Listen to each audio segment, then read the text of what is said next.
Hey, hi everybody, and welcome to this webinar in our Compassionate Approaches to Crisis webinar series. I'm Shira, and I'm the National Empowerment Center's Youth Coordinator. Our presenter today is Travis Atkinson, and our webinar is called Finding Your Rhythm, Infusing Music into Crisis Settings.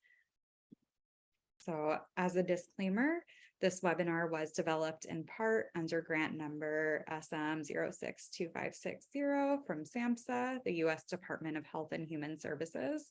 The views, opinions, and content expressed in this presentation do not necessarily reflect the views, opinions, or policies of the Center for Mental Health Services, SAMHSA, or the U.S. Department of Health and Human Services.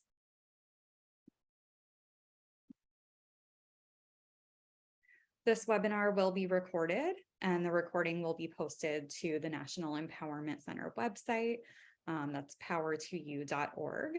If you do not wish to be seen on the recording, you're welcome to turn off your camera. Closed captioning is available for this webinar. You can click on the CC or more to view closed captioning. You can also view the entire transcript of the meeting by clicking on Show Transcript.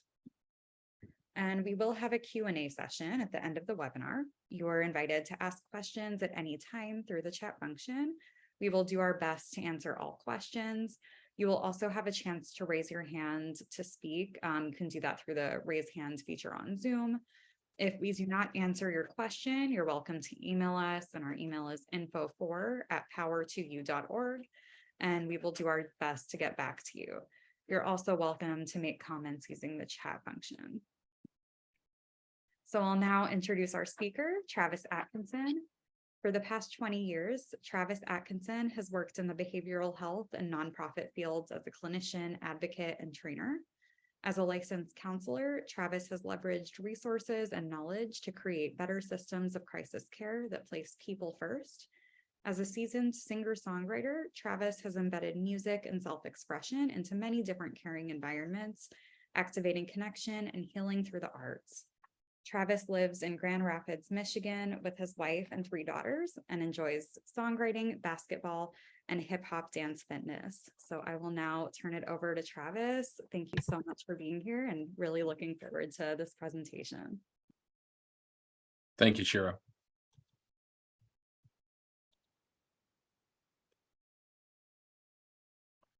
Shira, if you wouldn't mind just coming back on screen and giving me a thumbs up if you can see my slides. Thank you so much. Thank you.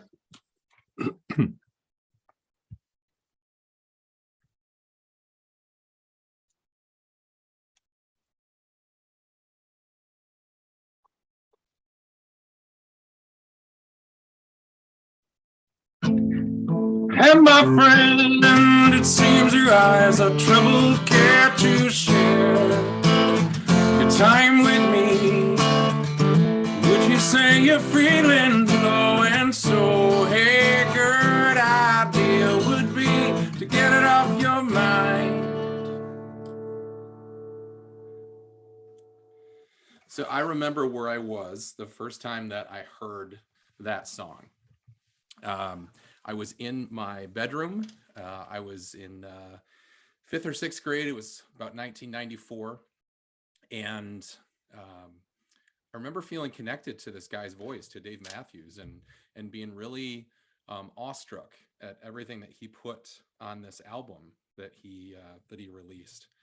And as I came back to the lyrics, I realized that there's a helping or healing nature to these words, and that Dave was writing this song to a friend who was in kind of a dark place, in a bad place, and kind of trying to act like a friend, or almost kind of setting the stage for what a therapist or a counselor might do to try and understand how that person was doing and how he could help.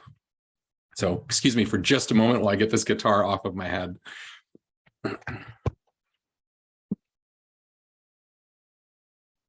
So good afternoon to some, good morning to others. My name is Travis Atkinson, as Shira mentioned, and I am many of the things that were listed in my bio. I'm a musician. I've been a singer-songwriter now for probably about 25 years. I'm also a husband and a father, a therapist, a consultant, and a singer-songwriter. And in addition to that, I'm also a picker, a grinner, a lover, a sinner, and probably many of the other things that Steve Miller mentions in his song. But what I'm excited to talk with you about today is how music can have a profound impact on the people who are in crisis and are receiving care, support, treatment in any way, shape, or form. That could be as simple as outpatient clinics and clubhouse models, all the way to peer respites and crisis residential and psychiatric hospitals. So a little bit about the importance of music in healthcare and mental health, and how it can have an impact, and why it's so important. You know, the first is that music can help to add to the beauty in the world while restoring a person's humanity. Oftentimes, when a person is in crisis, we focus on what their struggle is, or what deficiency they're working through, instead of thinking about how we can create something beautiful for them. And so it's a paradigm shift in much of mental health treatment to move from looking at a deficit or a diagnosis to looking at what does this person do well, or what do they love, and how can we bring more of that into the environment where they're receiving support and care. Another is self-expression. I think often about how hard it is to find a place to dance these days. That just the utter letting go of your body, or expressing your body seems to be at a premium now, more than it used to be, and a lot of support or treatment facilities can feel sterile, and that they're supposed to be somber and quiet. Music can fly in the face of that, and it can allow people to share a memory or a thought that the music inspires. And we'll talk a little bit more about how that can happen in the form of a group, even a psychoeducational, or just an enjoyable group together. And then lastly, you know, music is the great equalizer, regardless of where you grew up, or how much money your family had, or where you went to school. The same music can be appreciated by a lot of different people. And music is often a low barrier to participation or edification. Excuse me. So we're going to talk today as far as where this music infusion comes from. There are professionals such as music therapists who go to school and receive a lot of training in order to utilize their gifts and their talents in certain settings. And then there are paraprofessionals who also share their gifts, but do so in maybe a little bit different way. I would identify myself, even though I consider myself a professional musician, when it comes to the therapeutic music aspect, I would identify myself as a paraprofessional. And I think both are important in a community to be able to access their services or their resources. But before we get into some of the logistics, I want to talk about the history of music therapy and this concept of music as a therapeutic tool. So over here on the left, we have a depiction of David from the Bible.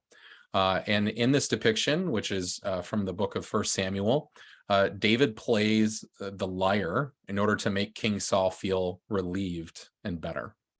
I imagine a lot of you here have had a moment where just the sound of a piano or a guitar, or maybe a flute, just brought you some peace or brought you some relaxation.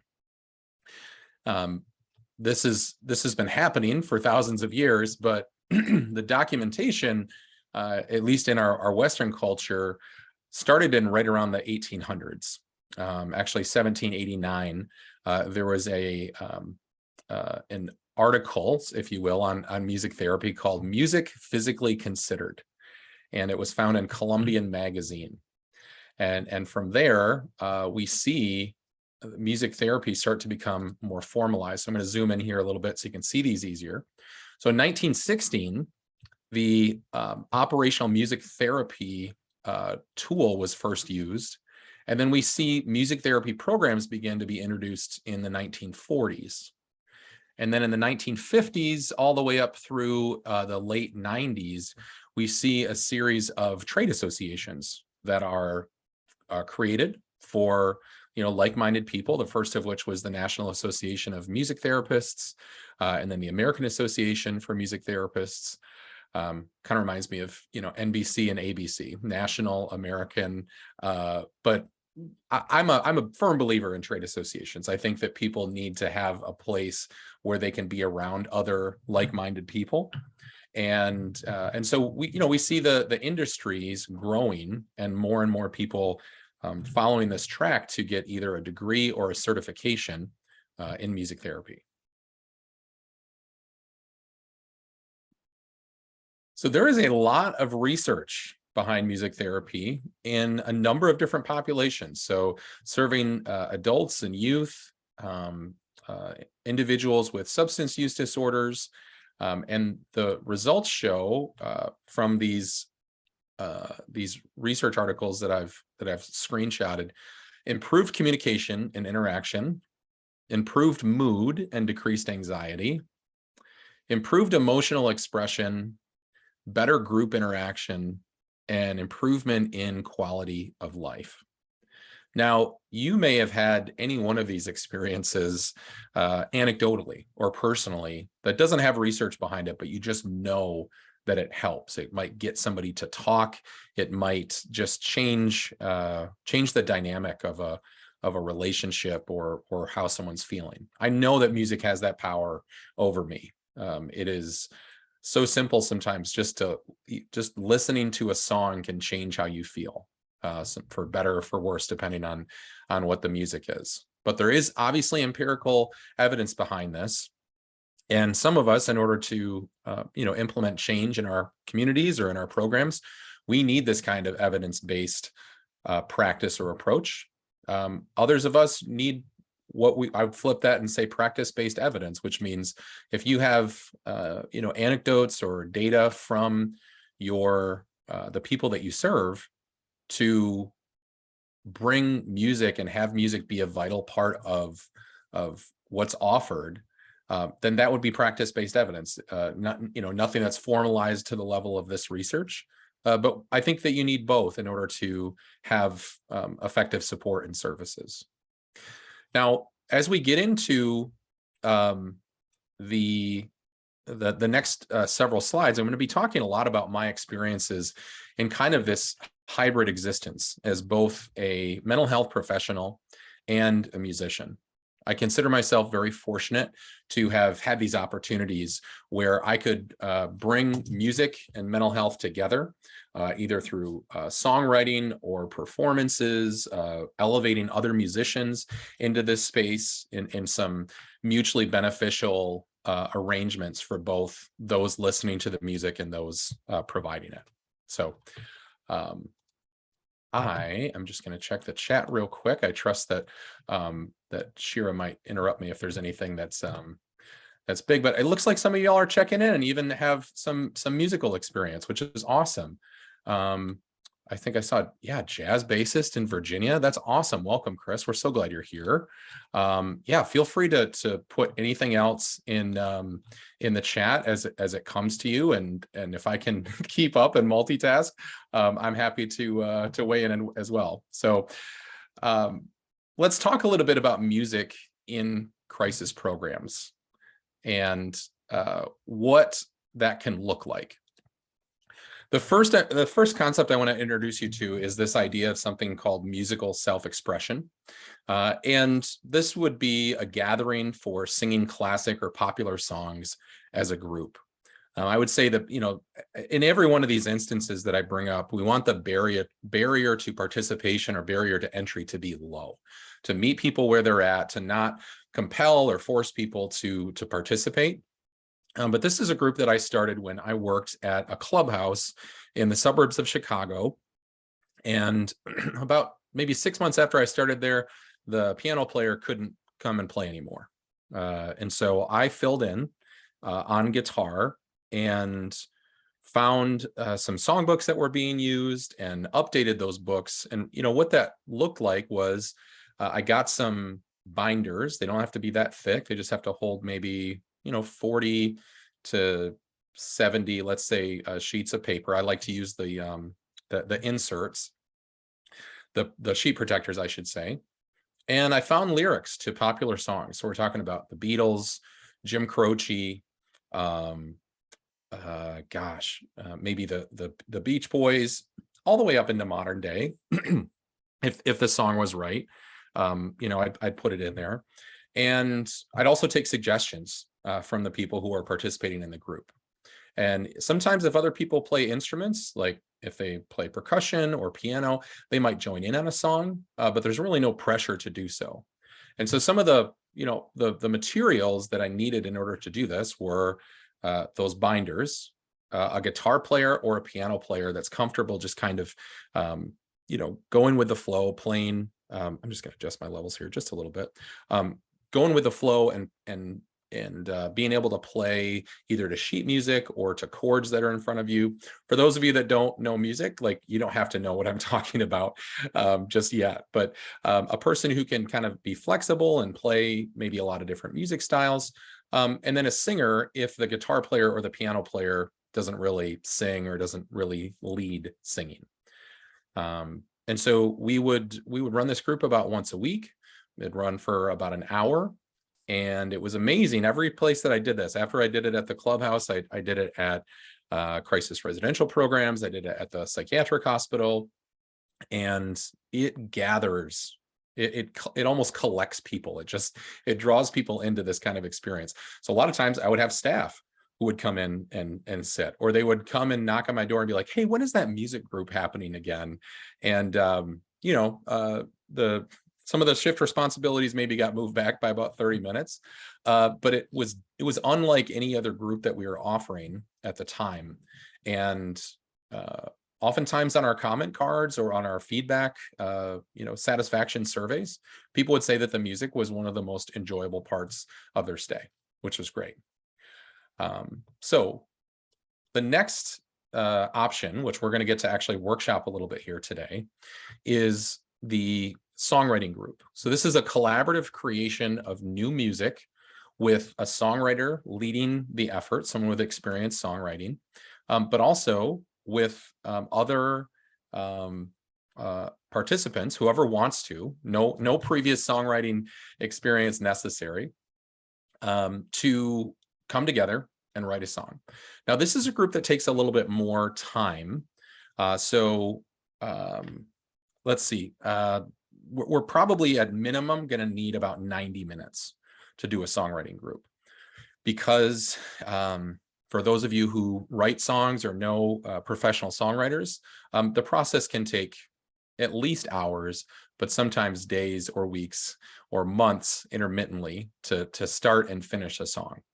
So what we would need for a songwriting group is, first of all, that songwriter, that person who not only knows how to write songs, but also knows how to work with a group and use a yes and technique that's often used in improvisational comedy.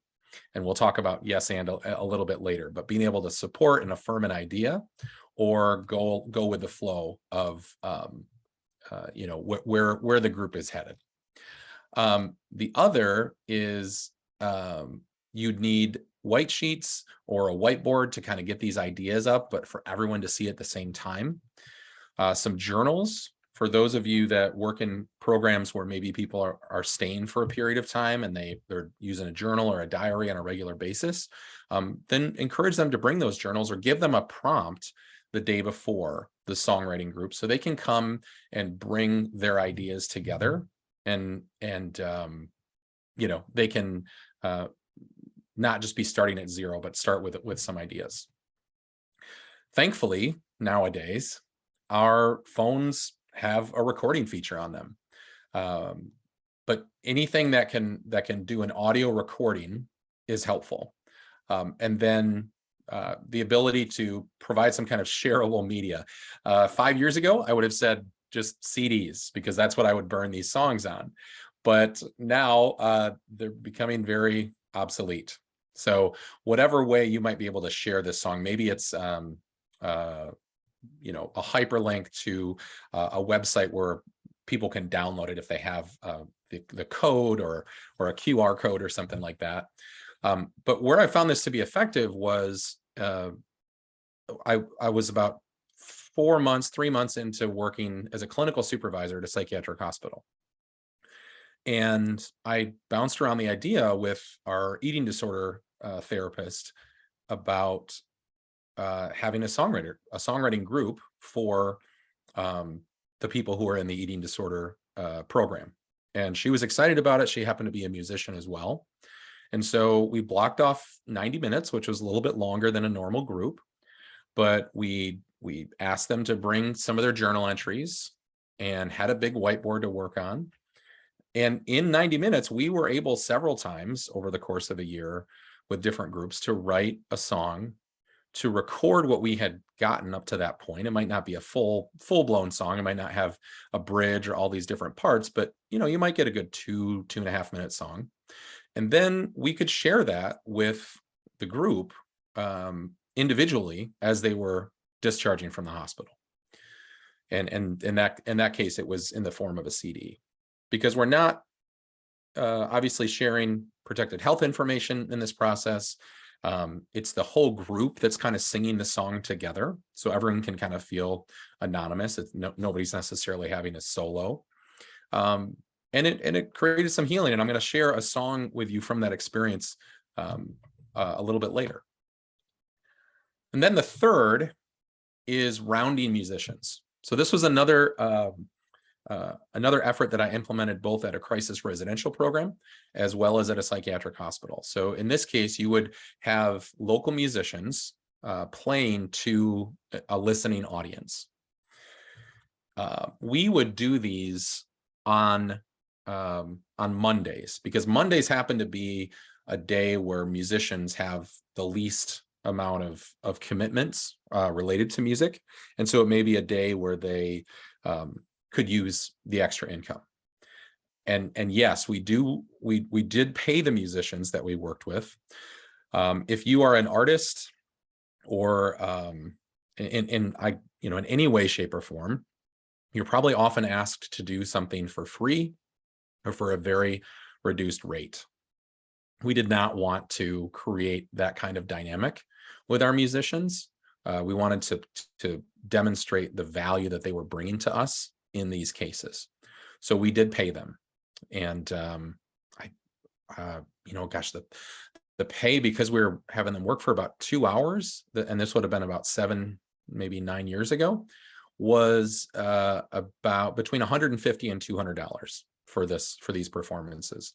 So if you have a program that has multiple services happening on the same campus, then you might hire them to play 20 to 30 minute sets on each part of the campus. Now, I also was intentional about trying to bring musicians who had their own original music into the program. And I encouraged them to play their original music. Unfortunately, I mentioned earlier about dancing. There's not enough places to dance, in my opinion, in public settings. Well, there's not a lot of venues for musicians to play their own music and to get paid for it. And so it creates this symbiotic relationship between performer and listener.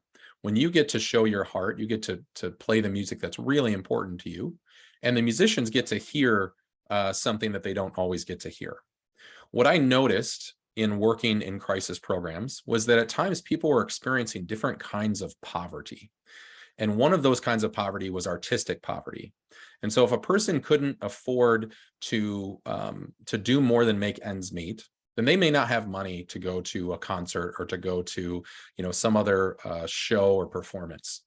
So I wanted to bring those performances to the individuals who are in those programs. And again, try to create some beauty, try to recognize their humanity and give them something beautiful as part of that process. And so some of the supplies that are needed are, again, performing songwriters and musicians. So I would do this every other Monday and schedule musicians, let's say 6 to 8 weeks out. So I might give one musician the first Monday of every month or every other month. It depends on how many you have on the rotation. 60-minute performance times at once would kind of be the most, but if you have more places they can play, then you could add a little bit of time to that. And as I said, schedule those during times when musicians are most available. So I'm going to look to the chat here for a minute. We have a hop in chat. Thanks y'all for typing things in. Catherine asked, will you be able to get a copy of the slides? Yes, I will have my contact information at the end of this presentation. And I will provide them to Shira as well. And so I believe those can be distributed to the group. There's a question from Larksley that says, why doesn't music therapy get more credence or value society-wise so it could be covered by insurance? The evidence that it works is so blatant, alpha and delta waves, et cetera. It's a great question. Unfortunately, I'm not a licensed music therapist, and so I would have a hard time answering that. However, I do know that the advancements or the evolution of crisis services has been payers and providers willing to partner together to take risks. In the instance of adding music therapy, it doesn't feel like too much of a risk. It doesn't feel like the stakes would be, that something terrible could happen, only that good value could come out of it. I think if you were trying to pilot it as a way to get payers to pay for it or get providers to include it in their continuum, I think you would want to have really good data to say, how is this music program or how is this music therapist impacting overall wellness, depression, anxiety, those kinds of things. So Ruthie, I've not heard of a book called Rise Up Singing, but I'm going to have to check that out. Thank you. Cool. All right, I'll come back to the chat in a little bit. A lot of heart emojis. That's great. Love that. All right, so let's talk a little bit about a roadmap to bringing musicians into a program. The first thing that you want to do is scout for talent. So the talent doesn't have to be outside of your organization.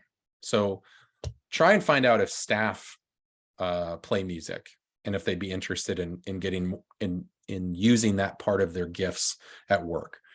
Check on interns. You could ask this as part of the application process, or your volunteers. And then you can also look to paid musicians. And for those who are not part of your staff, it's really important that you have a good orientation, training, onboarding process with them so they understand what they're getting themselves into.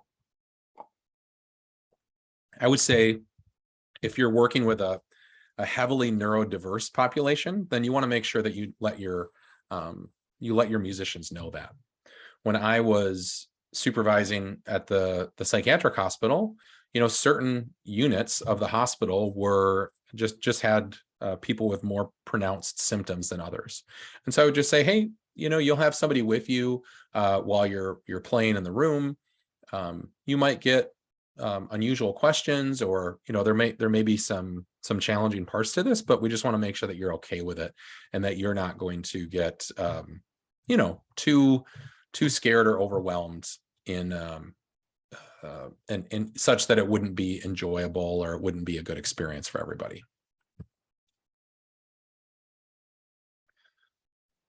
The next is to connect with reputable local musicians. And I wrote here, find one to find many.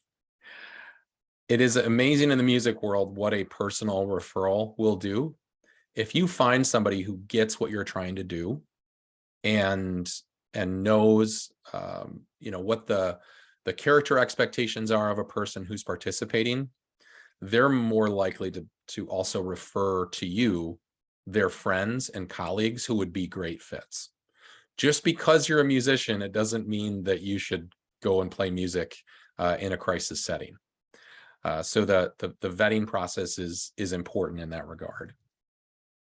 And to that extent, just being a musician is not sufficient, or just seeing them play for 10 minutes at the pub or at the brewery, that might not give you everything you need to know. So it doesn't have to be you, but whoever wants to help to spearhead some of these efforts, have them do some good old sleuthing, internet research, YouTube clips. Do they have a legitimate website? Do they have kind of a contact me page?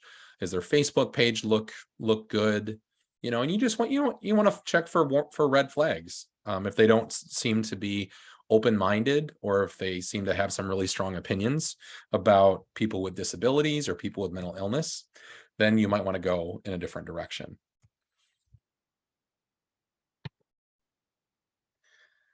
Next, choose a date and time where musicians are not already busy. So this could be the daytime if they're gigging in the evenings. I mentioned Monday evenings. Think about also how it will fit into the rest of your milieu and your schedule.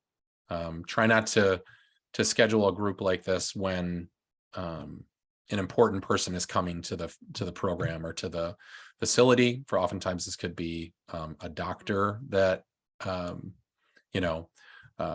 people are going to have to kind of get pulled in and out. If you can't help it, that's fine, but try and make space so that the musicians also feel appreciated. And I think that leads me actually to my next point, which is you should treat your musicians well. I assume if you work in a crisis setting, or you work in some kind of mental health environment, you know what hospitality is. You know how to make sure people are taken care of. So make sure they're welcomed when they come to the front door. Make sure that they're taken where they need to go if they don't know, or sometimes even if they do.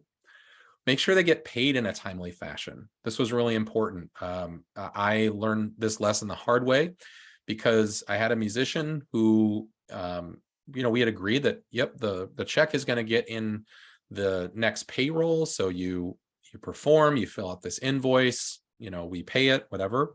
Well, my wife had a baby a day or two after this guy performed. And so I missed the deadline to submit his invoice into that payroll, and he got really upset. Now, I think he got a little bit unreasonable, but at the same time, lesson learned.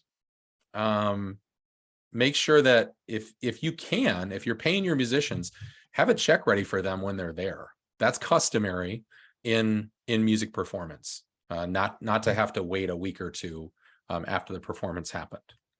And so you could hedge that a little bit with your payroll department to say, hey, is there any way we can get this done early? Or to let him or her know that the first few times that they play, we'll have to cut a check afterwards. But as we are, trusting that the relationship's working out, then we'll start to cut the checks ahead of time.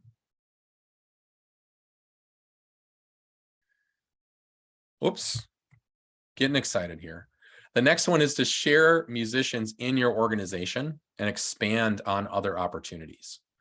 So I have played music for an organization before, as in, like a musical self-expression group, who then wanted me to play at their annual gala or at their Christmas party.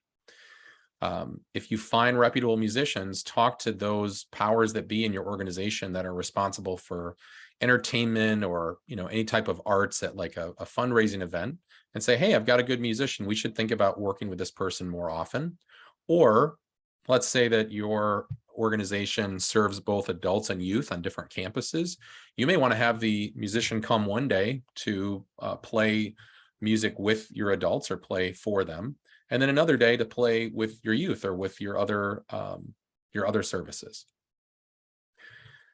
And then the last for this section is to pursue grants from foundations that support the arts. Don't let cost deter you from doing this. And what I mean by that is the cost of time that it would take, or if you don't have experience doing this, don't let that stop you either. There's a great organization called PEGS Foundation, which is in, I believe, Northeast Ohio. And they support two causes primarily: the arts and mental health. They're a local foundation, but they have a national reputation because of how well they do what they do in those arenas. So talk to your local community foundations, find out if you could even get a stipend of, or a small grant of $5,000 a year. That may cover your entire budget that you would need to bring in the musicians that we're kind of talking about here. I'm going to take a look at the chat here for a moment.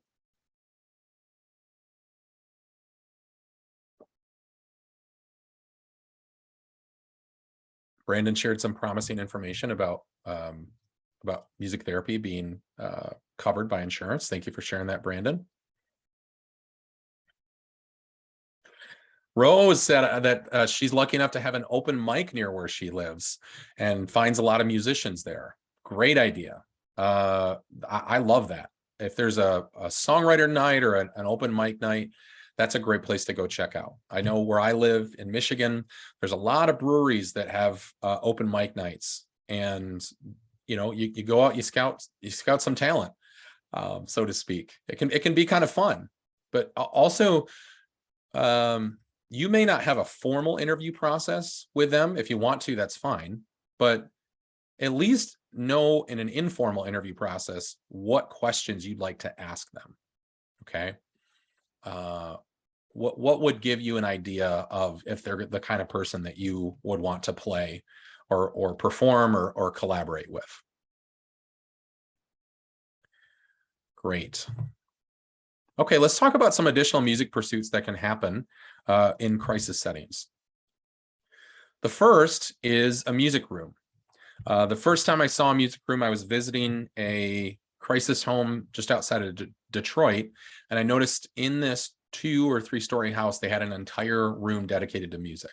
So I'm talking about guitars, piano, amps, drums, and it was awesome. It was really cool that there was a dedicated space just for people to do this and to express themselves.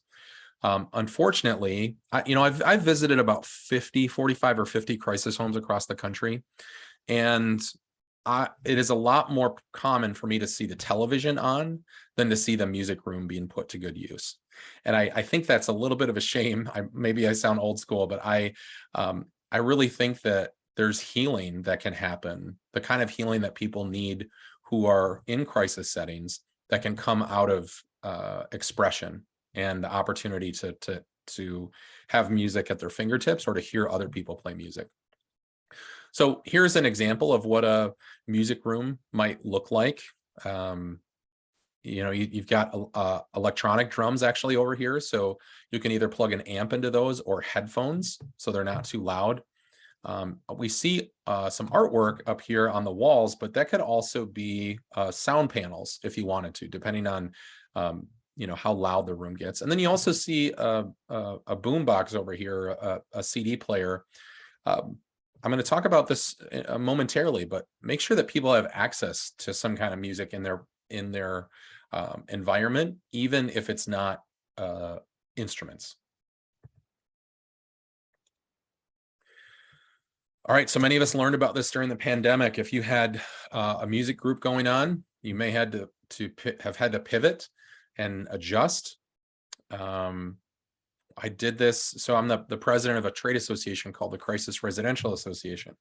And we did a little experiment where we scheduled a Zoom call, much like this, and had a musician perform for anybody who was a member of the association. So kind of like a little, a little concert, if you will. And this may also solve a problem if you have a hard time accessing musicians. Let's say you live in a rural area or you've just tried like heck and you can't find any musicians. As long as you can make the experience interactive and dynamic and not just, kind of like you're a passive member of this, then it can be good. It can be a good experience. So I saw this firsthand a couple times and was able to actually do some performances virtually in spaces that previously were in person. So there's that. It's a benefit. We've kind of gotten used to this, and as long as everybody in the group can see the person who's playing, maybe you use a certain type of camera that can catch a lot of faces, then it makes it feel a little bit more engaging and warm for for the person who's performing. That's important, that they don't just feel like they're playing to a wall or something like that.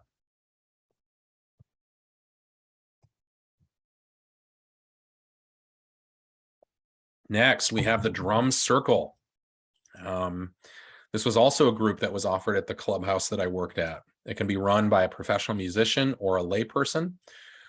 You can use a variety of percussion instruments like bongos and congas, shakers, hand drums, and tambourines. If you run a group like this, make sure everybody knows about it, including your neighbors. Try to be consistent. Try to make sure it's not, sleeping hours. Getting some good feedback from Ruthie about drum circles. But this can also be a way for people to engage again at a low bar. They don't have to be drum professionals in order to learn how to use a hand drum or to use a shaker or a bongo or whatever it is. But yes, this group can get a little bit louder. If you've got a basement at your program, like that might be a good place to do it, or do some soundproofing. If you got this might be the benefit if you have a program in a rural area. If you don't have neighbors nearby, then it might not matter how much noise you make. The next points here are to make music accessible. And you can run a group if you don't have any musical skills and you don't know what to do. You can still run a music group, a music awareness group, or a music and feelings group. It starts with a subscription to a streaming account, or if you can, stomach commercials, you can use YouTube for free.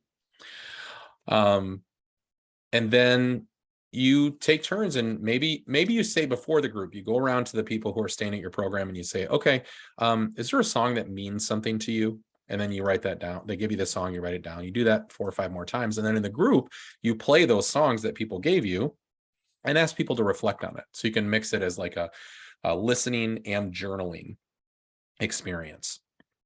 And it's amazing what we can get out of people. You can also curate your own playlist that you want people to respond to, or print out the lyrics to a song to get a sense of what the artist meant, and to give you something to process. So it can be a mix of creative writing or expanding your mind, relate it back to a wellness tool or recovery tool, something like that. And I see I think it's maybe Terry, I'm not sure, but it says lyrics can be used from poetry the same way. Yep, that's a great point. I would suggest that you not place the pressure on your staff to use their subscriptions or their accounts. If you can get a business account to do this with, that would be great. So think about that investment.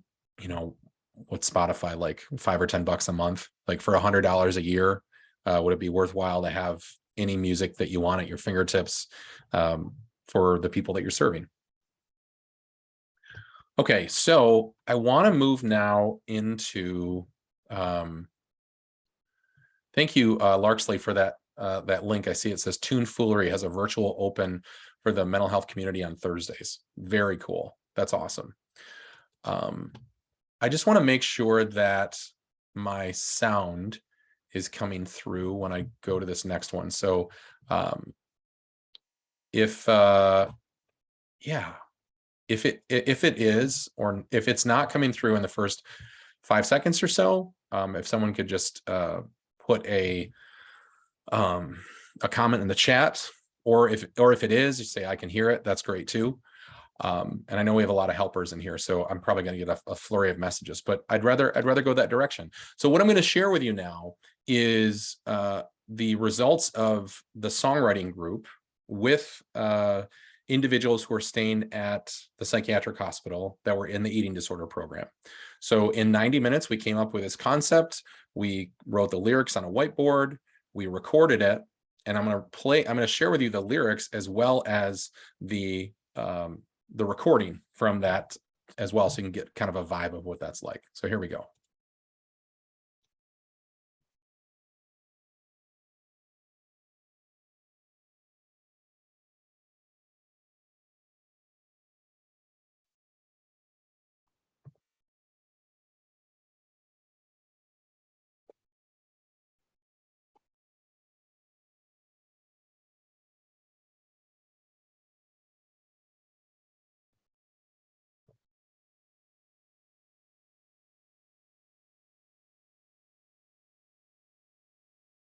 All right, can you all hear that or not? If you could just type a yes or no in the chat. No. Okay. I kind of think it's worth it. So I'm gonna try a new share here. And share sound. Yes, we're gonna share sound. Okay, we're gonna try this again. All right. So I'm gonna start it right now. And in 5 seconds or 10 seconds, tell me if you can hear it or not. And here we go.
All right. Thank you so much. Really kind comments coming in. Obviously, we're not going to win a Grammy here, but that's not what's important. The important thing is getting people's feelings out. And for those people who feel powerless as a result of being in crisis or as a result of, mental health symptoms just kind of overtaking them, this is an opportunity to push back and to give people a little bit more agency and choice in their experience.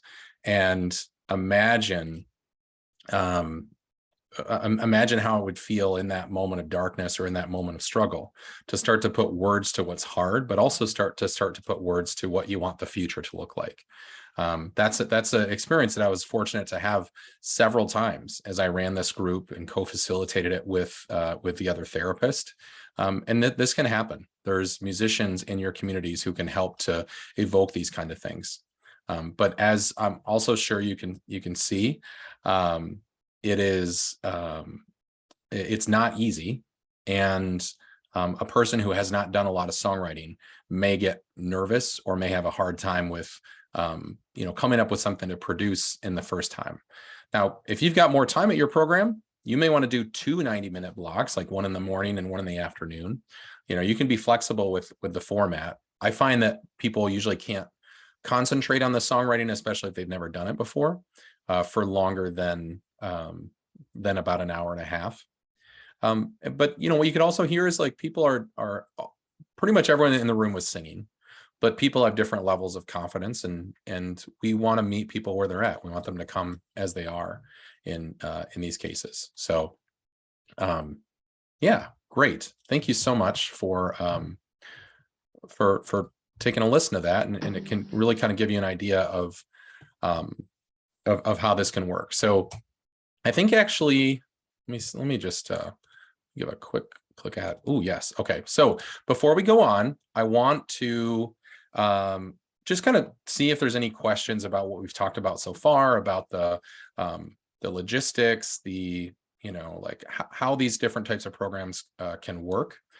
So feel free to type your question into the chat, and I would love to take them. And while you're doing that, I'm going to go back and just take a look and see if I missed any other questions. But what we're going to do after this Q&A is we're going to actually kind of do this live with the remaining time that we have to kind of put a song together. So yeah, if you have any questions, please feel free to pop them into the chat.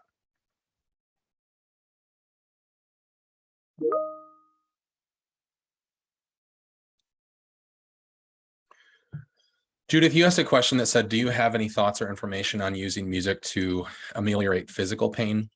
And I don't have any research with me besides what I referenced earlier in the presentation. However, I would say that music could be a component of the mindfulness techniques that are often used to engage pain management.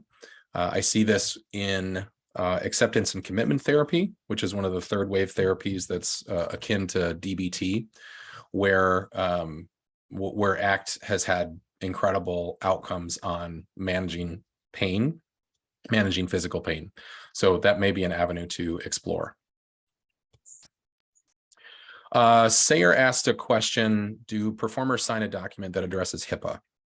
I would say yes. In most instances, we've got a standard that any volunteer has to go through that's working in a program, or paid staff for that matter, that says, you're not going, all of the HIPAA coverage. I'm not going to go into every detail, but all of the HIPAA coverage would need to be acknowledged or honored.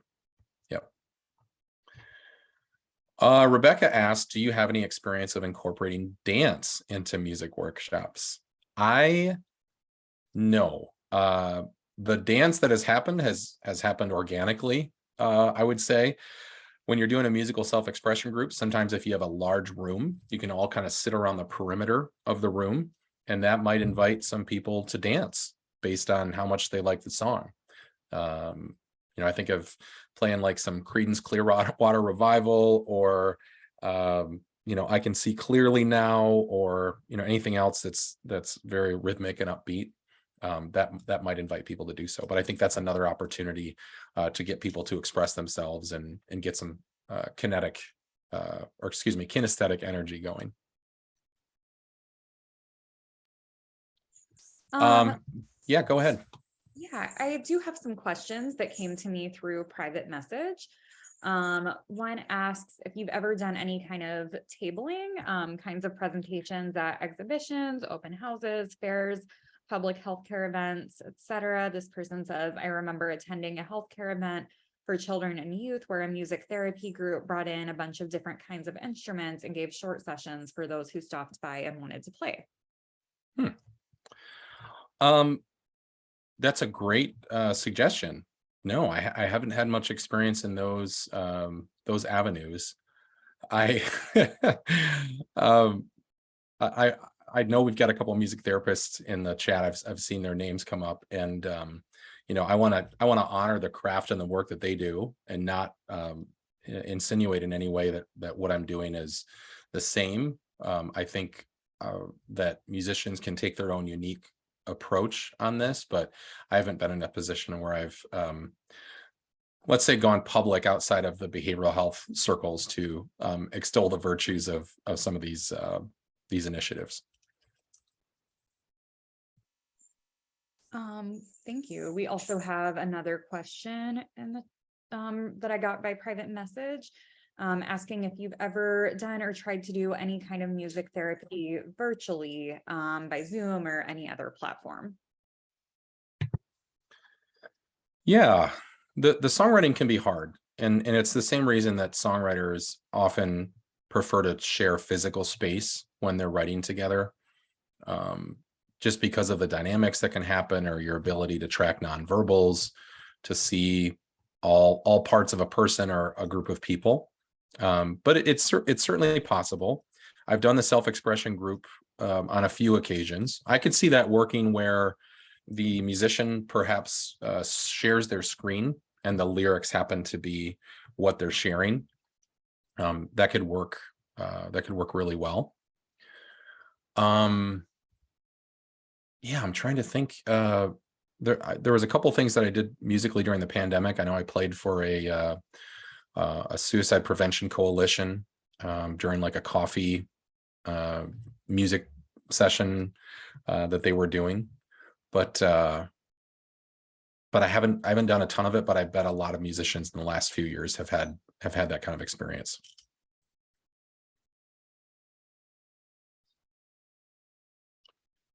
Shira, any other questions that have come through for you?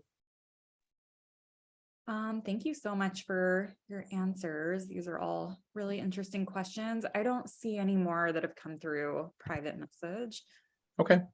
We might still have some time at the end of our exercise to answer any other questions, but now we're going to get interactive here, and we're going to leverage the chat, leverage some polling software, which I'll show shortly.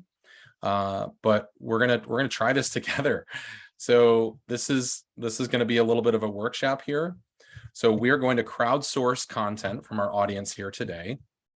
We're going to start to identify some themes, and you'll notice that the road that I take us down with the two questions that I ask will certainly give us some some structure or some walls to work within.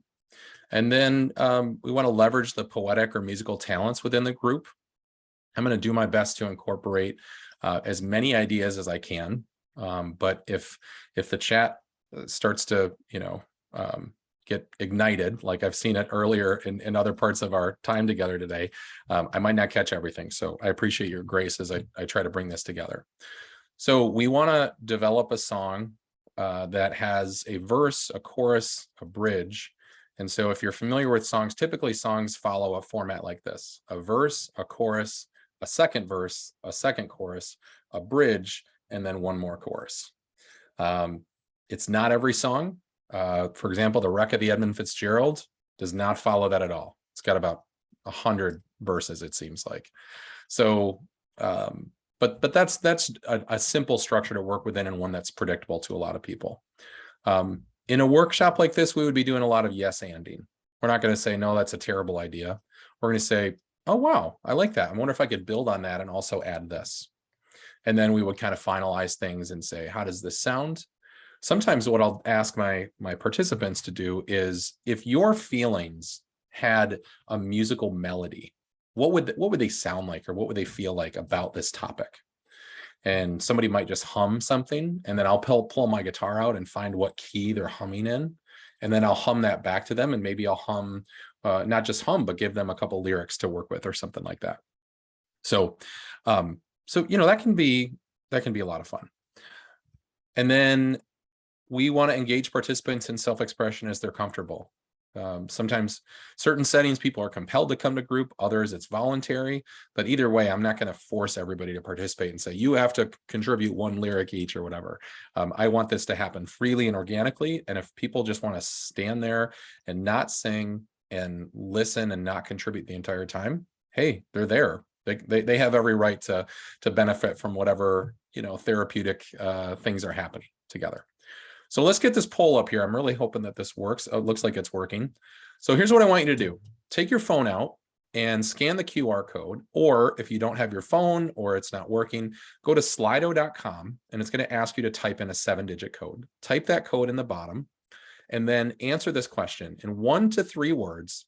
Describe how you felt during your worst day of 2022. So go ahead, take a minute and answer that question, and then we'll start to see the answers pop up here on the screen.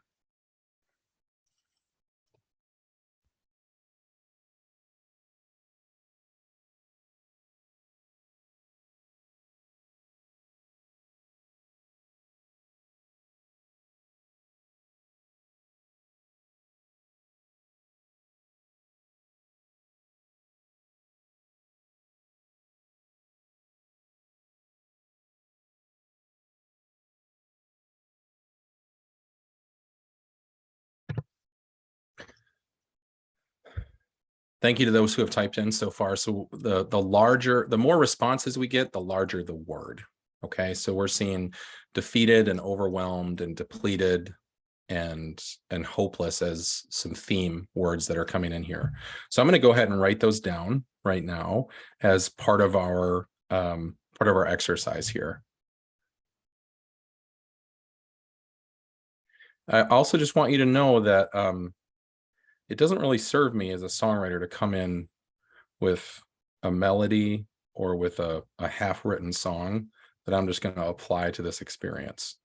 It may be harder, it may feel harder to come in with a blank slate, but it's also it's also less honoring to the experience if I'm going to put my exclusively my own words to somebody else's experience. So, okay, so I've written down some of the big words, and sometimes I'll look for phrases. I haven't done this very many times with the polling software, but I think it's a really helpful tool because I can save this. So I'm probably actually going to do a screenshot here momentarily. So I can save this and I can come back to it if I'm not writing the song, immediately in the moment. So I'm going to, and what I'll eventually be doing is sharing a document with y'all that you can see exactly what I'm working on, how I'm working on it. So thank you for everyone that participated in that one. I've got one more for you. And the question is, what brings you hope? So same thing, in just a few words, what brings you hope?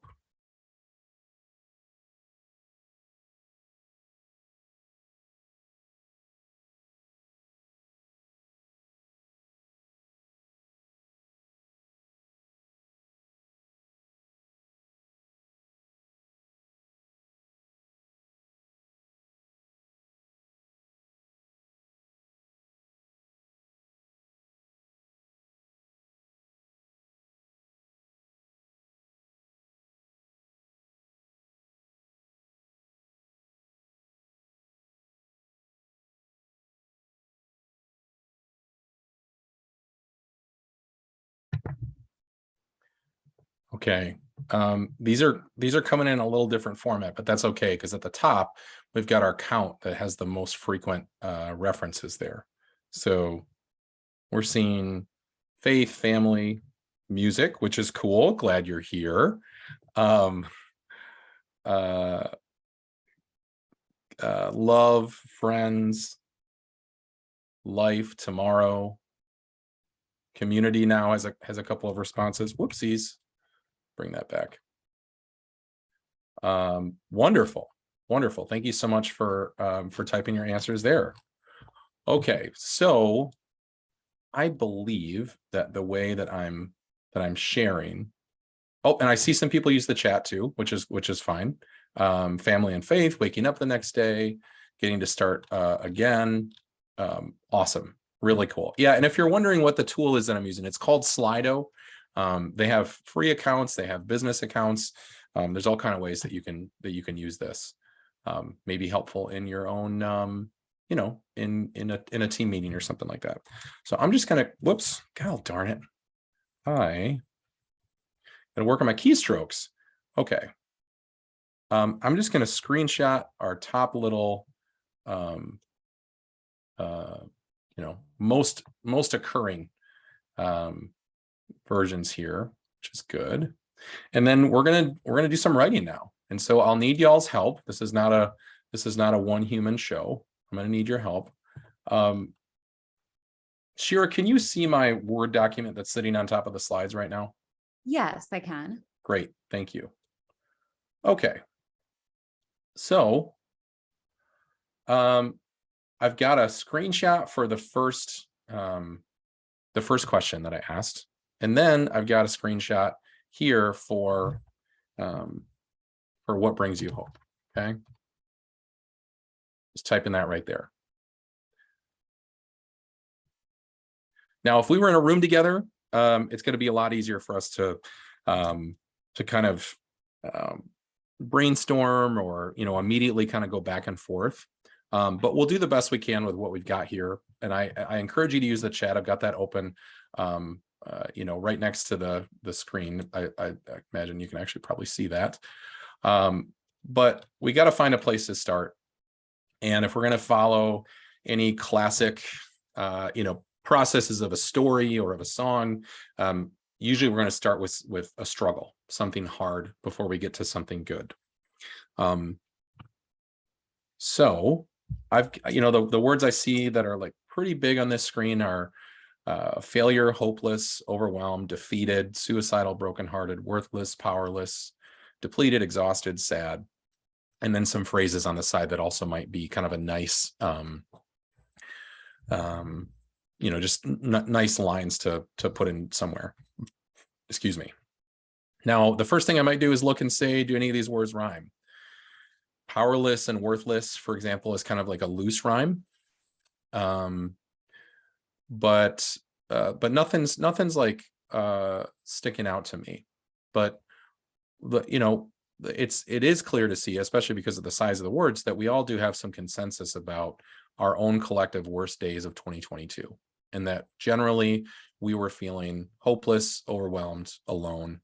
Okay, Julie, depleted and defeat. Oh, Carolyn caught that too. Look at y'all. Look how you're doing that. Okay, so I think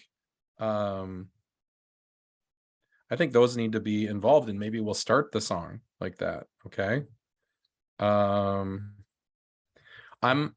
happen to be, you know, a lyricist who likes a lot of rhyming. I don't write a lot of, you know, abstract stuff that doesn't have many rhyming words. Sometimes I use internal rhymes, but defeated and depleted is a great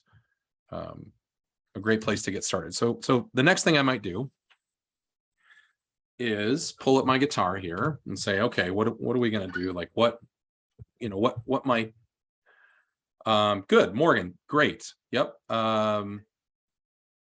So when I read Morgan's line, I have kind of a musical inspiration to that.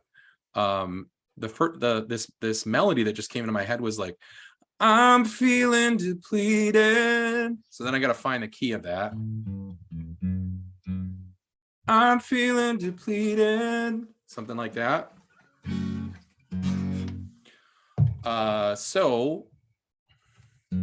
And I like to finger pick, but that, you know, you're going to get a musician that will be really helpful in this area will play it and be able to play different genres or different styles. But I might go like this.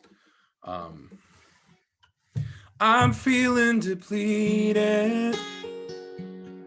My life is defeated.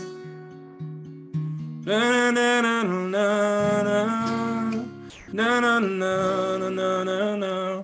So that's, you know, that's a vibe that I've got. That's a feel. It's okay, Morgan. It's all good. So defeated is first. So what I'm going to do is keep us all up to date here in real time with the lyrics.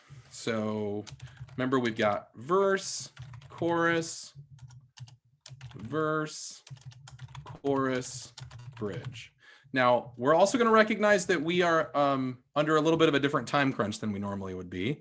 We did have a 90 minutes together. However, the first 60 was, presenting and talking. So we only have about 30 minutes here. So I may make decisions more rapidly than I would in a typical a typical fashion. Okay, so I'm feeling defeated. My life is depleted. I wish you were here. I'm going off of, I think it's Terry. I'm sorry if I'm not pronouncing your name right. It says, where are you to hold my hand? This is too much for just one person. So I'm going to try and capture that sentiment, but still try to do it in a rhyming scheme. Okay. I'm feeling defeated. My life is depleted. Help me.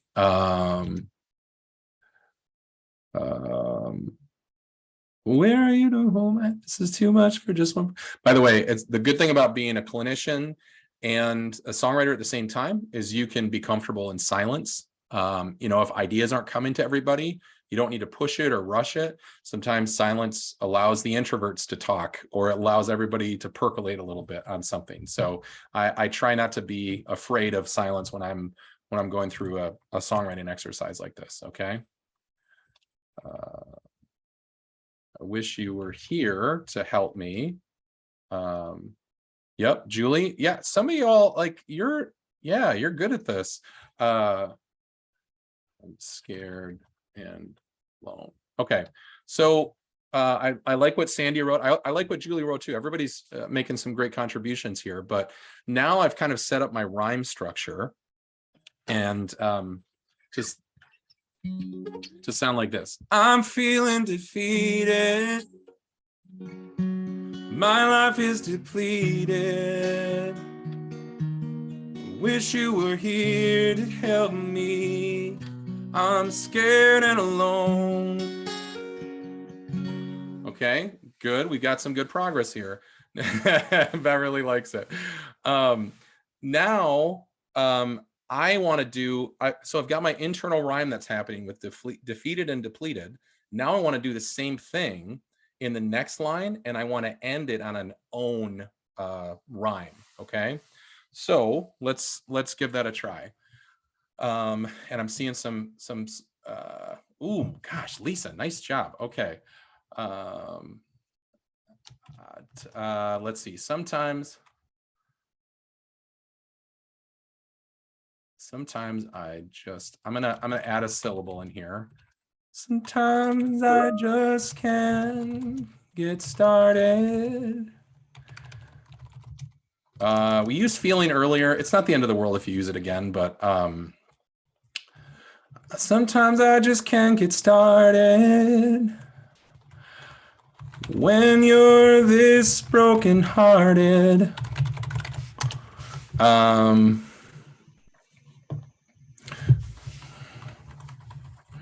So then if we want to get to alone, oh, Rita, nice job. I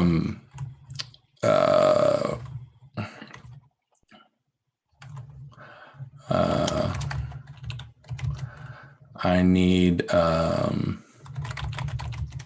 like you. Okay. I'm not thrilled with what I put at the start of this fourth line, but it gets us to maybe the next section of the song, and it could be a placeholder. And great job contributing, y'all. I really like what you're adding. This is kind of how you do it, whether you're in the room or virtual. So here we go. I'm feeling defeated. My life is depleted. Wish you were here to help me. I'm scared and alone.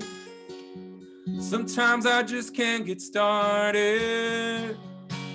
When you're this brokenhearted, I need someone like you.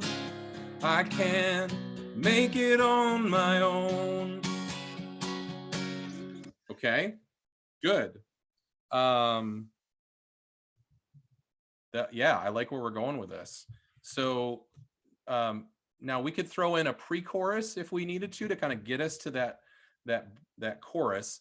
And the chorus is where we have something called the hook that comes in. So any song that you kind of sing over and over again, that part, that's usually the chorus, and the hook is what brings you in. You know, that's why they call it a hook, is because it captures you. All right.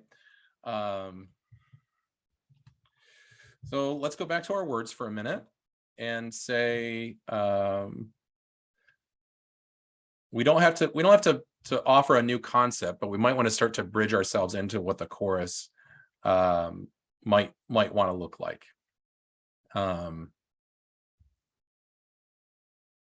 We're trying to come out of the start. Rita, I don't know if that's lyrics or if it's like a rhetorical question. We are, yes, we're trying to make it a little bit better.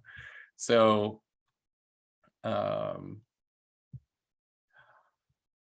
I saw the word misunderstood. Okay, let's see. Help me get through this. I want, help me get through this to believe I can do this, or something like that. So we would pick a different rhyme scheme. I'm gonna move this chair, I keep hitting it. Okay, different rhyme scheme. So the second half is, sometimes I just can't get started when you're this brokenhearted. I need someone like you. I can't make it on my own. So we gotta change a chord here. We'll try this one. Help me get through this to believe I can do this. Something like that. Good. Oh, we got some chorus lines coming through. Let's see. I'm going to take Catherine's. Show me the way. How can I hold on for just more day? Okay. Ooh, I like. Okay. Oh, we got some good stuff coming in. Empty shell. Help me get through this. Okay. Cool. So so in this case, we've identified a second person character, like says, I wish you were here to help me. So it's a sense of longing and a character that we want to maybe like bring back, which is good. Okay, let's see. A new wind is blowing. I don't know where I'm going. Ooh, I like that. Okay. How can I hold on for just one more day? But a new wind is blowing.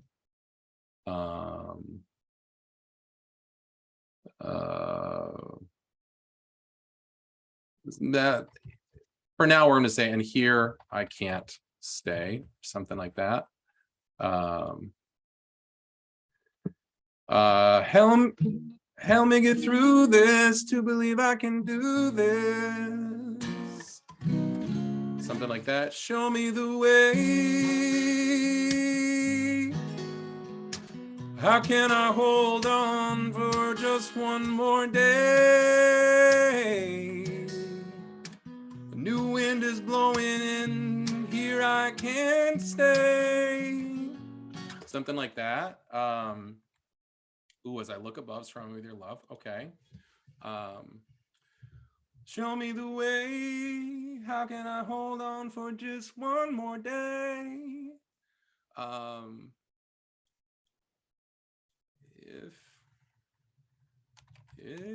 If a new wind is blowing, then here I can't stay. Okay, so I've got my way rhyme in here. I know y'all are coming in with some great lyrics. I really appreciate that. Let's see. Be my beacon of light, my way. Help me keep going as I look above. Surround me with your love. Okay. So maybe I've got too many A rhymes in here. But even if I do, I'm just going to go with it, partly in the interest of time. So I like what Brandon, what you wrote about as I look above, surrounding with your love. Remind me to look above, surround me, love.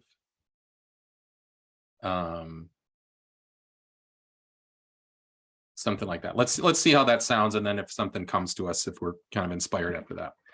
Show me the way.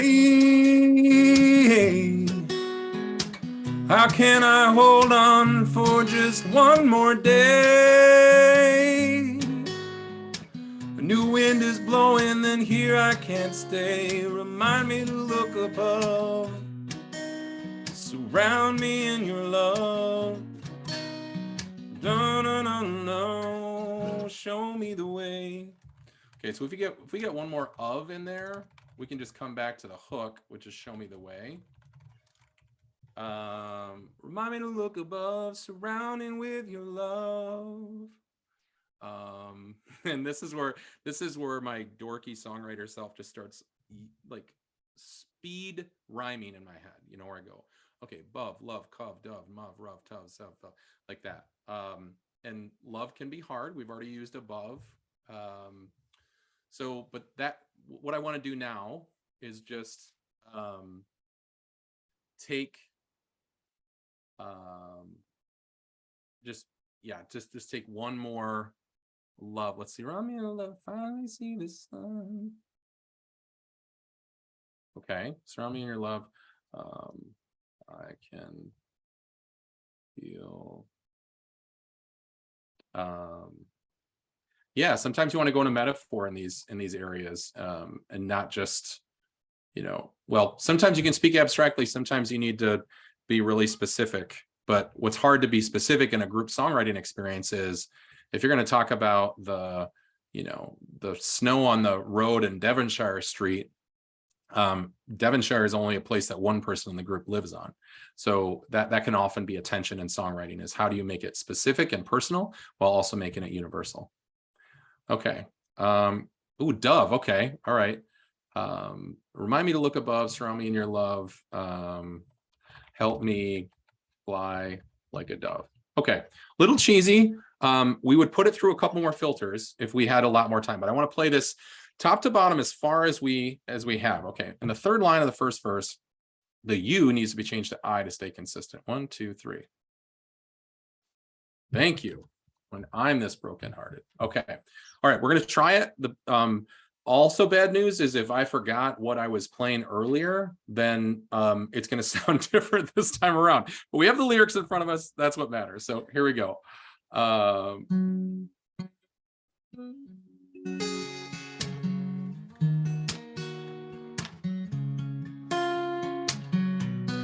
feeling defeated. My life is depleted. I wish you were here to help me. I'm scared and alone. Sometimes I just can't get started when I'm this brokenhearted. I need someone like you. I can't make it on my own. Help me get through this, to believe I can do this. Show me the way. How can I hold on for just one more day? If a new wind is blowing, then here I can't stay. Remind me to look above, surround me in your love. Help me fly like a dove, show me the way.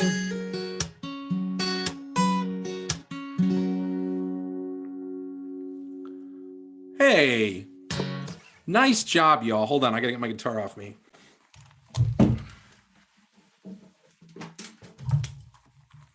Oh my gosh. That got me so excited. The contributions that we had coming in the chat was awesome. Just what I was hoping for. So thank you everybody for doing that. So that's what it feels like. I know there's some people that said, hey, we'd love to get a recording of this. The whole webinar is being recorded. So if you want to come in and just, do an audio recording of this one bit, you're more than welcome to, but it gives you a little bit of the vibe, right? And you can get, yeah, we're all songwriters. Tell your friends now, please. Yeah, Marcia, everybody else. We just wrote, I don't know, is this a Guinness Book of World Records? I'm gonna have to ask Shira to check on that. But we have just a few minutes left. I want to make sure to leave time for any housekeeping that that the National Empowerment Center wants to do. But here's my contact information. I'd love to stay in touch with you. And yeah, with that, I'll just kind of leave it open here for the last few minutes.